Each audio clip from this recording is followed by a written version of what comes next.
বেশিরভাগ সময় কোনো সম্পর্ক গড়ার চাইতে ভাঙা বেশি কঠিন মনে হয়।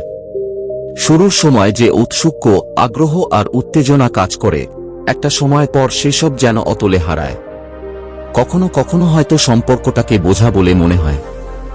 দুজন মিলে, নয়তো কেউ কেউ একাই টেনে নিয়ে চলেন সে দায়ভার। যোগাযোগ বিজ্ঞানের মতে প্রতিটি সম্পর্কের মোট 100টি ধাপ রয়েছে।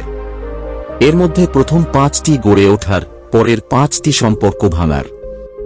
ভাঙাগাড়ার এই ধাপগুলোতে একটু সচেতনভাবে নজর দিলে খুব সহজেই বোঝা যায় কখন কোন সম্পর্কে ইতি টানা দরকার। এ অবস্থায় নিজেদের মধ্যে থাকা সমস্যাগুলোর যথাসাধ্য সমাধান করা দরকার অবশ্যই, কিন্তু কোনো বিষয়কেই টেনে নেওয়ার দরকার কি আছে আদৌ? তবে কিভাবে বোঝা যায় সম্পর্ক কখন এমন অবস্থানে এসে পৌঁছেছে? যে কোনো সম্পর্কেই মানিয়ে চলার বা মানিয়ে নেওয়ার মানসিকতা থাকতে হয়। সবসময় যে তা পরিমাণে দুপক্ষেই সমান হয় তা হয়তো নয়, তবে নিজেদের মতো করে সমঝোতার একটা ভারসাম্য থাকলে সম্পর্ক সুন্দর গতিতে এগোয়। এই ভারসাম্য বিগড়ে গেলেই যত সমস্যা। তখন শুধু মনে হয় আমাকেই কেন মানিয়ে নিতে হবে, আর যখন থেকে এ প্রশ্নের মেঘ ঘনকালো করে তুলবে নিজের কিংবা সঙ্গীটির মনের আকাশ, তখন সম্পর্কের অবস্থা আর অবস্থান নিয়ে প্রশ্ন করা দরকার। বলা হয় বিশ্বাসী যে কোনো সম্পর্কের মূল ভিত্তিপ্রস্তর। বিশ্বাসের ইটের উপর গড়ে তোলা হয় এক একটি সম্পর্কের ইমারত।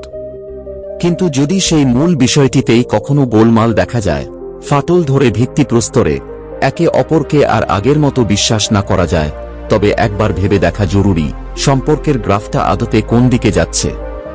একটি সুস্থ সম্পর্কে সঙ্গীর ওপর পরিমিত মাত্রায় নির্ভরতা সম্পর্ককে সুন্দর করে তোলে। এর অর্থ এই দাঁড়ায় না যে একভাবে ব্যক্তিটি স্বাবলম্বী নন, বরং কিছুটা নির্ভরতার চর্চা একে অপরের সঙ্গে বসবাস, জীবন ভাগ করে নেওয়ার প্রবণতাকে সমৃদ্ধ করে। কখনো যদি মনে হয় এই সঙ্গীটি না হলেও আমার চলবে, বা ওকে তো আমার জীবনে আসলে দরকারই নেই, তবে বোধহয় সম্পর্কটা আর আগের মতো নেই। খুনসুটি, ঝগড়াঝাঁটি প্রায় সব ধরনের মানব সম্পর্ক, বিশেষত ভালোবাসার সম্পর্কে তো প্রায় নিয়মিত ঘটনা। অনেকে এও বিশ্বাস করেন একটুখানি ঝগড়া হলে ভালোবাসা বাড়ে। কিন্তু ঝগড়াগুলো কি এখনো মিষ্টতার পর্যায়ে রয়েছে, নাকি একে অপরকে সহ্যই করতে পারছেন না প্রতিদিনের খাবার টেবিলে? সে ফারাকটা নিজেকেই নির্ণয় করতে হবে। ঝগড়াগুলো দিনে দিনে আরও বেশি তিক্ত হয়ে উঠলে, দ্বন্দ্বের পরিমাণ কথোপকথনের সিংহভাগ জুড়ে নিলে সম্পর্কটাকে নিয়ে আরেকবার ভালো করে ভেবে দেখার সময় এসেছে। যদি ভালোবাসা নাই থাকে, শুধু একা একা লাগে, কোথায় শান্তি পাব বলো, কোথায় গিয়ে? মৌসুমী ভৌমিকের এই পরিচিত গানটির মতো কারো সম্পর্কে যদি আর ভালোবাসাও অনুভব না করা যায়, তবে শান্তির খোঁজ অন্য কোথাও করার আগে বিদ্যমান সম্পর্কটির ইতি টানা দরকার।